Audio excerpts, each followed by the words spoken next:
The emergency room doors burst open with a crash that echoed through the sterile white corridors of Chicago Memorial Hospital. Muhammad Ali stumbled through the entrance, blood trickling from a deep gash above his left eye, his face swollen from the brutal sparring session that had gone terribly wrong just 30 minutes earlier. It was 2 a.m. on a cold February night in 1973, and the man they called the greatest was about to discover that sometimes your biggest fights happen outside the ring. Dr. Richard Hoffman looked up from his clipboard and froze. 23 years of medical training hadn't prepared him for this moment. Because Dr. Richard Hoffman had a secret that would have shocked his colleagues. Dr. Richard Hoffman was a racist. Not the obvious kind. The sophisticated kind. The kind who smiled at black patients while giving them substandard care. The kind who found excuses to delay treatment, to suggest maybe they should try the county hospital instead. And now, bleeding and vulnerable, Muhammad Ali stood in his emergency room. Hoffman's mind raced. This was the man who'd refused to fight for his country. The man who'd converted to Islam and changed his name. The man who'd proclaimed himself better than hard-working Americans. The other staff members were already moving toward Ali. Nurse Patricia Williams, one of only 3 black nurses in the entire hospital, was grabbing supplies. Dr. James Martinez, the young resident, was clearing a treatment room. Everyone recognized the most famous athlete in America, but Dr. Hoffman stepped directly into their path. "I'll handle this," he said, his voice carrying the authority of his position. The other medical staff stopped, confused but obedient. In the hierarchy of a hospital, the head of emergency medicine was God, and his word was law. Hoffman walked slowly toward Ali, who was now leaning against the reception desk, clearly dizzy from blood loss. The gash above his eye was deep enough to need immediate attention. Any other night, Hoffman would have had the patient in treatment within minutes. But this wasn't any other night. And this wasn't any other patient, Mr. Clay, Hoffman said, deliberately using Ali's birth name, his voice cold as winter wind. "I'm Dr. Hoffman, head of emergency medicine. I need to ask you some questions before we can proceed with treatment." Ali looked up through swollen eyes. "It's Ali, Muhammad Ali, and doctor. I'm bleeding pretty good here. Can we maybe do the paperwork after you stop the bleeding?" Hoffman pulled out his clipboard, making a show of studying it carefully. "I'm sorry, Mr. Clay, but hospital policy requires a complete medical history before treatment can begin, especially for unusual cases." The emphasis on unusual wasn't lost on anyone in the room. Nurse Williams stepped forward, her face flushed with anger. "Doctor, this man needs immediate medical attention." "Thank you, nurse." Hoffman cut her off sharply. "I'll determine what this patient needs. Please return to your other duties." What happened next would become the stuff of legend at Chicago Memorial Hospital, a story passed down through generations of medical students, nurses, and doctors. A story that would change not just one racist doctor, but an entire institution's understanding of what it meant to heal. Muhammad Ali straightened up slowly, despite the pain, despite the blood, despite the dizziness. When he spoke, his voice carried none of the playful bravado that had made him famous. This was something deeper, something that came from a place of profound dignity that no amount of racism could touch. "Doctor," Ali said quietly, "I want you to look at me. Really look at me. What do you see?" Hoffman crossed his arms. "I see a patient who needs to follow hospital protocol." "No, sir," Ali continued, his voice growing stronger. "You see a black man you don't want to treat? You see someone you think is beneath you." The emergency room had gone silent. Every nurse, every resident, every orderly had stopped what they were doing. "That's ridiculous," Hoffman protested, but his voice lacked conviction. Ali took a step closer, blood still dripping from his wound. "Doctor, let me tell you what I see when I look at you. I see a man who took an oath, the Hippocratic Oath. Do you remember promising to treat all patients equally?" Hoffman's face was turning red. "I don't have to listen to this from you. You refuse to serve your country." Muhammad Ali didn't raise his voice. Instead, he began to laugh. Not mockingly, but with genuine amusement. "Doctor, you think refusing to kill poor people in Vietnam means I turned my back on America? Let me tell you what turning your back on America really looks like." Ali gestured around the emergency room, his voice gaining power with each word. "Turning your back on America is refusing to treat a fellow human being because of the color of his skin. Turning your back on America is violating the oath you swore as a doctor because of your personal prejudices. Turning your back on America is standing in a hospital surrounded by the tools to heal and choosing instead to let hatred guide your hands." Dr. Martinez, the young resident, had tears in his eyes. Nurse Williams was gripping her clipboard so tight her knuckles were white.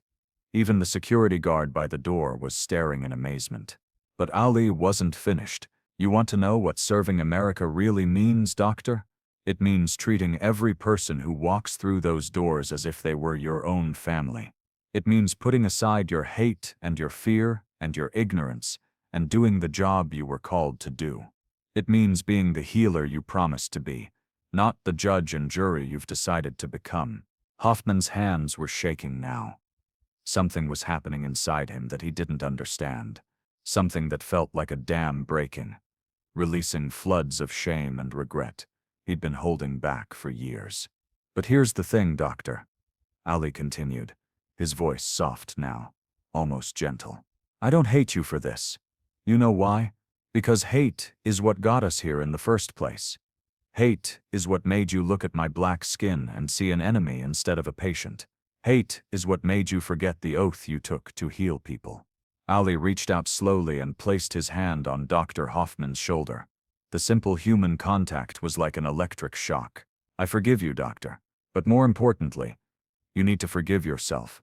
Because I know there's a good man in there somewhere.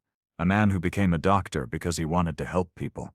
A man who's been buried under years of anger and prejudice and fear." Dr. Hoffman broke down.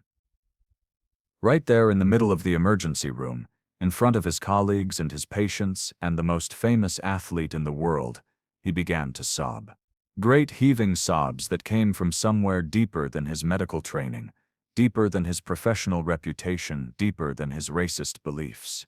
"I'm sorry," Hoffman whispered through his tears. "Oh God, I'm so sorry. You're right. You're absolutely right. I became a doctor to help people, and instead, you've been human," Ali said softly. "You've been making mistakes, but the beautiful thing about being human is that you can choose to be better. You can choose to remember why you became a doctor in the first place." What happened next became the most talked about moment in Chicago Memorial Hospital history. Dr. Richard Hoffman, the head of emergency medicine, personally treated Muhammad Ali's injuries. He cleaned the wound with gentle care, applied 23 stitches with the skill of a master surgeon, and refused to leave Ali's side until he was certain the champion was completely stable. But more than that, something fundamental had changed in Richard Hoffman's heart. As he worked on Ali's wound, he found himself talking. "I don't know when it started," Hoffman said quietly. "The anger, I mean. Maybe it was growing up where we were taught to fear anyone different. Maybe it was medical school. Maybe it was just easier to blame others for everything wrong in the world." Ali winced as Hoffman applied antiseptic. "Racism isn't something you catch like a disease, doctor. It's something you learn, and if you can learn it, you can unlearn it." "How?" Hoffman asked. "How do I unlearn 37 years of thinking the wrong way?" "Same way you learn to be a doctor," Ali replied. "One day at a time, one patient at a time, one choice at a time to see the person instead of the color." Over the next several hours, as Ali recovered, Dr. Hoffman began talking to the staff. Really talking. He asked Nurse Williams about her experience at the hospital. He talked to Dr. Martinez about his struggles as a Hispanic doctor, and he began to see. Really see. For the first time in his career, the changes started immediately. Dr. Hoffman instituted new protocols for the emergency room, mandatory cultural sensitivity training, zero tolerance for discrimination, a patient advocate program to ensure equal treatment. But the real changes were deeper. Dr. Hoffman began volunteering at free clinics in Chicago's poorest neighborhoods. He started a scholarship fund for minority medical students. He became known as the doctor who treated every patient like family. The transformation took years. There were setbacks, moments when old thinking crept back. But every time Dr. Hoffman remembered that night. He remembered Muhammad Ali's words. He remembered the choice to be better. 25 years later, Dr. Hoffman spoke at the National Medical Association convention. He told the story of that night in 1973. He talked about his transformation from racist to healer, and he ended with words that brought the entire auditorium to their feet in a thunderous ovation. Muhammad Ali taught me that being a doctor isn't about having the right skin color or coming from the right neighborhood or believing the right things. Being a doctor is about having the courage to heal all people, every time, without exception. That's not just medical practice, that's moral practice. And it's the most important lesson I ever learned. After his speech, a young black medical student approached Dr. Hoffman. Her name was Dr. Sarah Williams, and she was the daughter of Nurse Patricia Williams, who had witnessed that night in the emergency room 30 years earlier. "Dr. Hoffman," she said, "my mother told me the story of that night with Muhammad Ali. She said it changed not just you, but our entire hospital. She said it made her believe that people really could change, that hearts really could be healed. I just wanted to say thank you, because watching that change gave me the courage to believe I could become a doctor too." Dr. Hoffman, now in his 70s, smiled and shook her hand. "Your mother was a remarkable nurse and an even better human being. But if you really want to thank someone, find a way to thank Muhammad Ali. He's the one who taught us all what healing really looks like." Muhammad Ali never spoke publicly about that night at Chicago Memorial Hospital.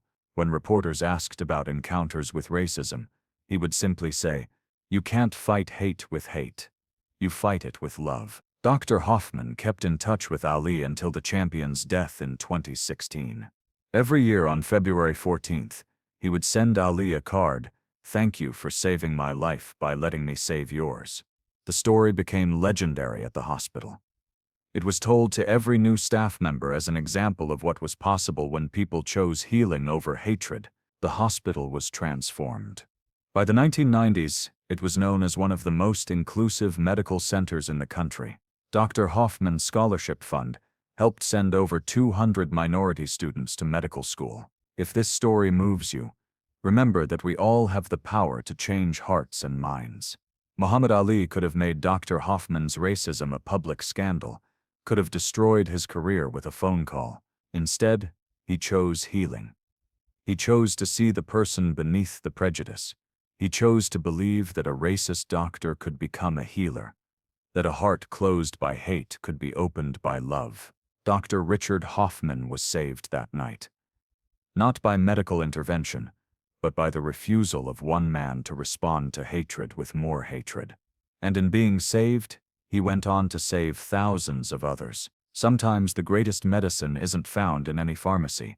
Sometimes healing happens when one person looks at another and sees not an enemy, but a human being capable of change. Muhammad Ali understood that. And thank God Dr. Richard Hoffman learned it too.